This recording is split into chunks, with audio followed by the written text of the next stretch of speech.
We didn't realize when we started this walkway how important it would become to so many of the names.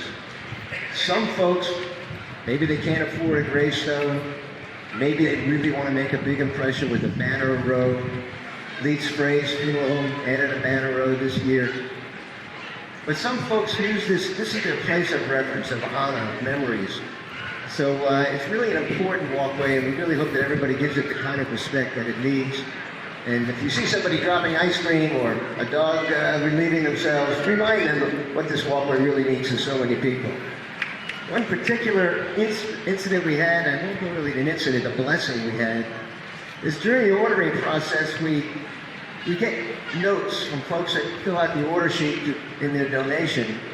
And in the column of notes, they sometimes say something special, so we pause when we install those bricks and recognize them. Well, this particular year, we had a unique request. And we don't want to do it again, but it was very honorable to have done this. The family of Scott McCloud. Scott, will you stand up?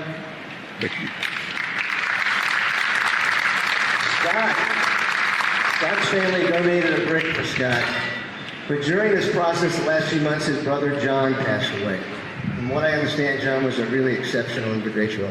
He was one of 7 siblings, held the family together, and Kimberly had made a note when she ordered the brick. Kimberly, stand up if you would for a moment. Thank you. She made a special request, since John had just passed.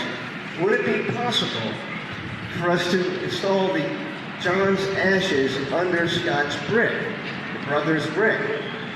We've never been asked that before, but we paused our installation process. They drove 4 hours in from California, and they arrived, and we did a small special ceremony. Kimberly, thank you very much, and we were honored to do that. So that's the first and only time we've actually put ashes under one of the bricks, and we were happy to have done that, but it did stall our process, and don't get any ideas, we're not doing it again. Thank you all for joining us this morning. This year's ceremony holds a special significance as our country prepares to celebrate the 250th anniversary of the United States of America. For 2.5 centuries, the American story has been written through courage, sacrifice, service, and the enduring belief in freedom. Here in Lake Havasu City, that same spirit is reflected in the people and traditions that we honor today. As in years past, we pay tribute to our veterans, first responders, healthcare workers, educators, and the pioneers who helped build the foundation of this community. We also continue to honor the memory of the fallen fire recruit Cody Tritch, and we recognize the Creech family and the Twyman families and the Havasu Wheat family. Their strength and commitment remind us of the sacrifices made by those who serve others. The Havasu Memorial Walkway stands as a powerful symbol of freedom, resilience, and strong community spirit that defines Lake Havasu City. It's made possible through the partnership of the Havasu Freedom Foundation, the Marine Corps League Detachment 757, Lake Havasu City, and many community supporters. This walkway serves as a lasting tribute to those whose lives and legacies continue to inspire each of us every day. Today's ceremony includes the addition of a section dedicated to commemorate America's 250th anniversary and to honor the ideals of freedom that have guided our nation for generations. This section also includes a special remembrance of Charlie Kirk, recognizing his impact in the role of Turning Point USA in supporting this effort. As we reflect on America's 250-year journey, it's especially meaningful to see our younger generation engaging with our nation's history. Today, we are proud to recognize the 2026 Lake Havasu High School student essay winners, Epic Pasquale, who wrote about the election of 1800, Elena Cayley, who explored the Barbary Wars, and Gianna Baca Thompson, who highlighted the Lewis and Clark expedition. Their work reminds us that the story of America continues to be learned, shared, and carried forward by the next generation. This walkway invites each of us to get on the path, to remember those who came before us, to honor their sacrifice, and to commit ourselves to living with kindness, service, and dedication to our community. Thank you to the Havasu Freedom Foundation, the Marine Corps League Detachment 757, our Lake Havasu City team members, and all of the volunteers and supporters who continue to make sure this a meaningful tradition, and it's made possible year after year. It is a privilege to stand together today as we honor these remarkable individuals and reflect on the values that have guided our nation for 250 years. Thank you so much. Good morning, Havasu. How are we feeling? Can I get a USA chant if you love America? USA! USA! USA! USA! Thank you, guys. So I'm Capriana McMurray. I work for Turning Point USA under Club America. Club America is our high school program. I am currently in charge of getting all of Arizona and all of northern New Mexico, their Club America chapter started. So, I think it's important to make note that on 9/10, we will never forget where we were when we heard the news. And it's important to make note that before Charlie was assassinated, we had about 1,200 chapters in high schools across the U.S. But after 9/10, we are currently sitting at 3,300 high school chapters across the U.S.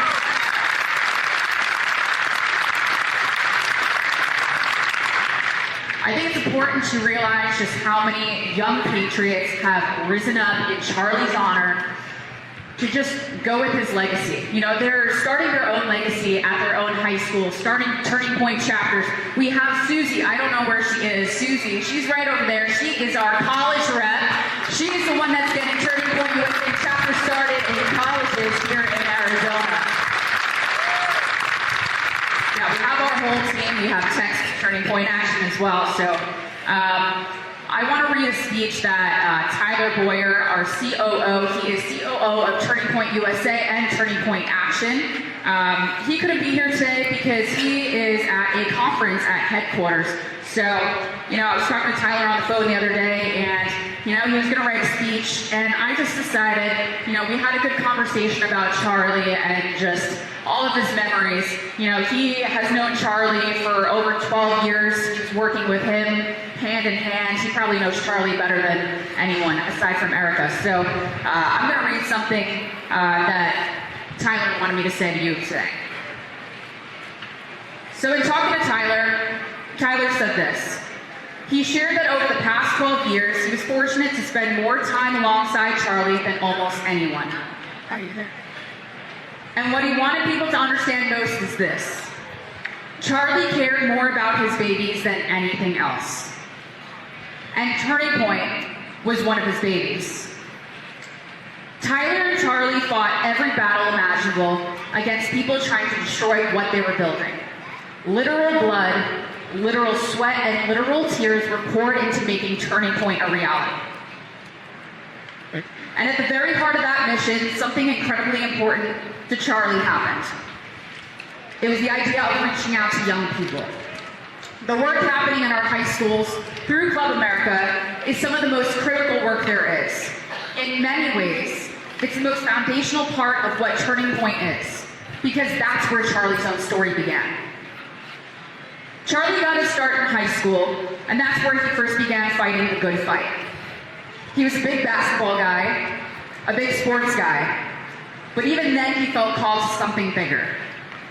And what mattered most to him was serving the country and saving it. Charlie believed deeply that he had a responsibility to fight for America. He could have done so many things with his life, but he chose this mission. He believed in planting seeds to win, planting seeds in young people, and planting seeds in high schools and on college campuses across the U.S. For years, people tried to stop that mission. They tried to keep Turning Point out of high schools. They tried to stop it from reaching college campuses, but Charlie never stopped pushing forward.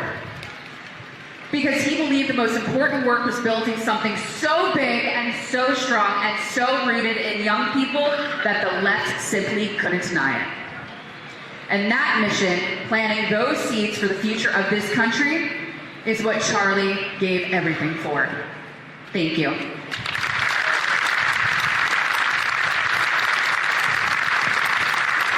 So we have some guys from Turning Point Action over here. I don't know if you want to take stage, but we have text from Turning Point Action.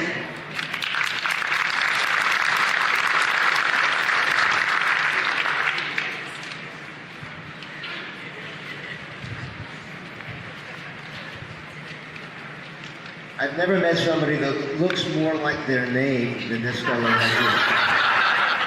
here. Tex, microphone's yours.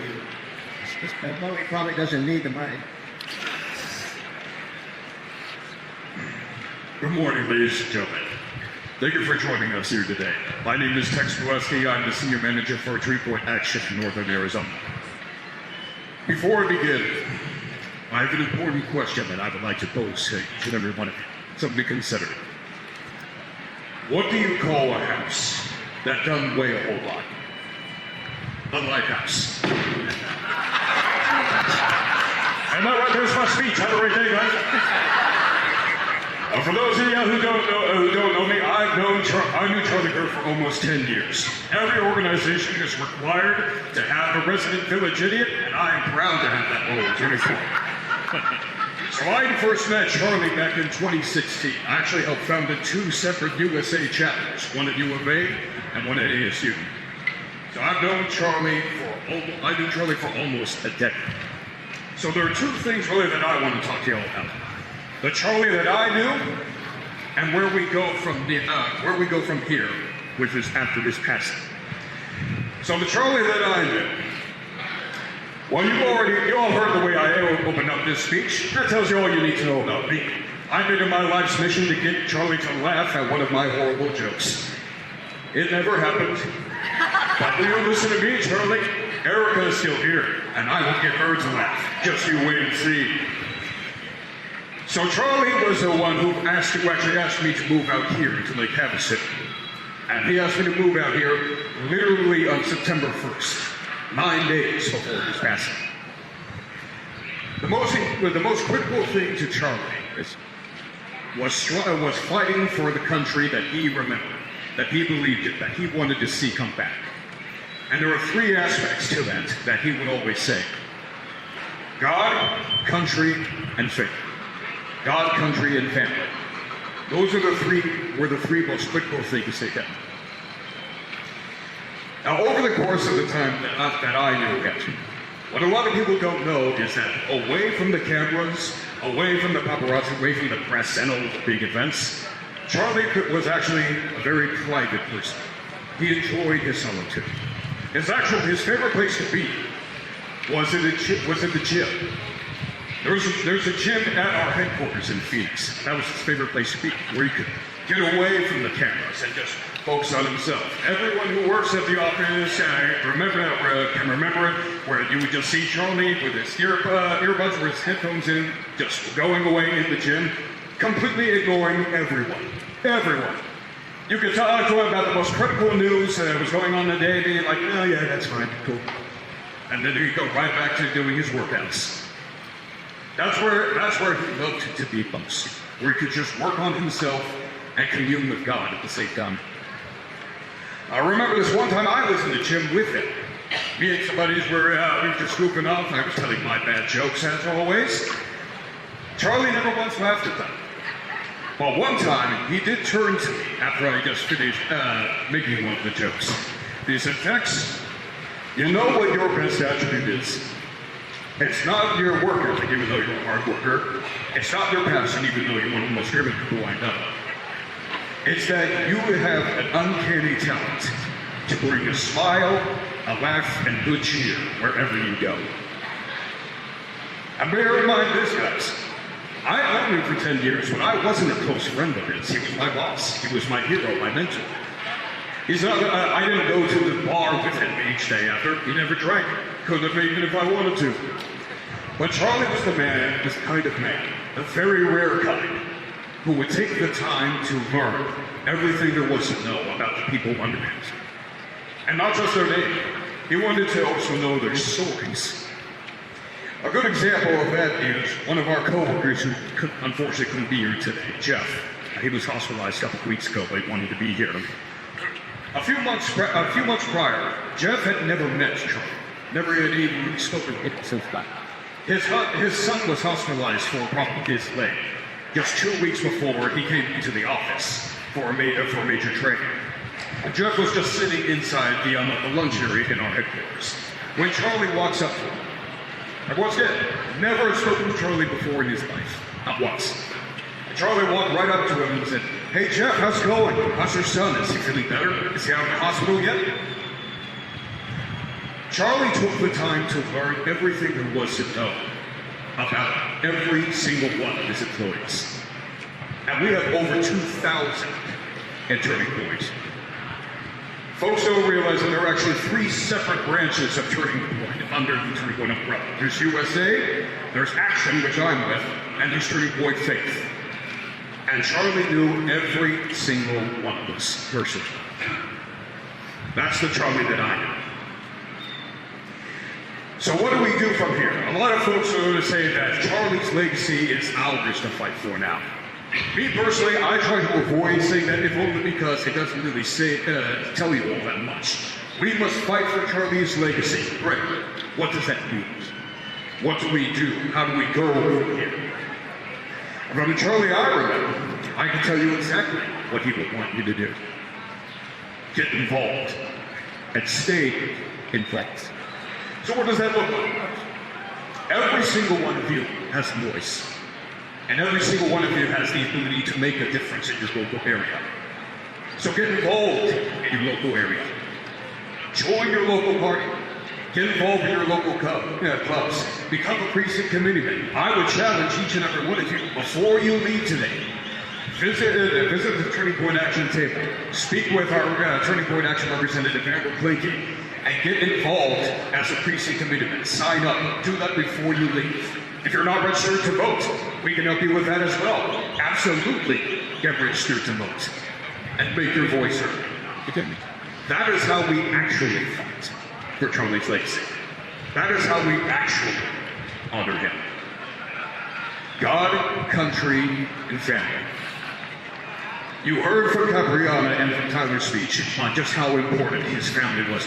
His actual family and the organization that he viewed as a baby just as much as his actual was.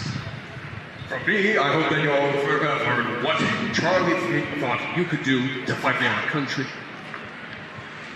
Now, in terms of what you can do to fight for God, as Charlie would have wanted you to do, I'll leave that to our representative from Turning Point Faith to speak about. Turning Point Faith's Chief Arizona Pastor, David Rose.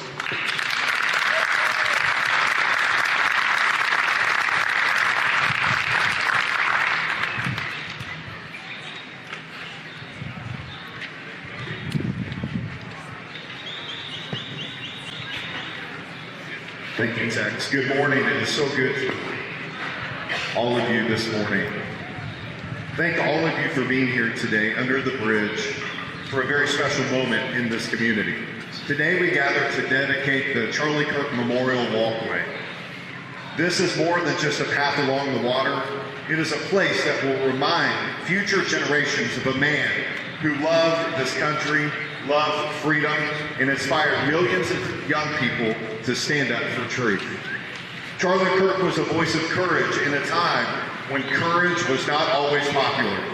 He challenged young people to think, to learn, and to stand boldly for their values. Through his work with Turning Point, he helped ignite a movement across this nation that reminded people that America was worth fighting for. But Charlie was more than a leader. He was a friend to many of us. I remember when I was first introduced to Charlie by Pastors Luke and Angel Barnett from Dream City Church. After meeting with Charlie, our church Restoration Hope Church became one of the first churches to join TPUSA Faith, and Charlie became a great friend. From that moment on, I got to see firsthand Charlie's heart for the church and his desire to see pastors and believers engaged with culture in truth and conviction. Charlie believed that faith and freedom go hand in hand. He understood that the future of America depends not just on elections or policies, but on the character and conviction of the next generation. This is why dedicating this walkway today is so meaningful, because walkways connect places. They bring people together, and in many ways, that is exactly what Charlie did. He connected young people to purpose, he connected faith to action, and he connected patriotism with courage to speak truth. Every person who walks this path will be reminded that one voice can make a difference. One person standing for truth can spark a movement, and one generation that refuses to back down can change the future of a nation. The Bible says in Proverbs 29:2, when the righteous are in authority, the people rejoice. Charlie believed that. He believed America needed strong, principled leadership and young people willing to rise up to serve this country.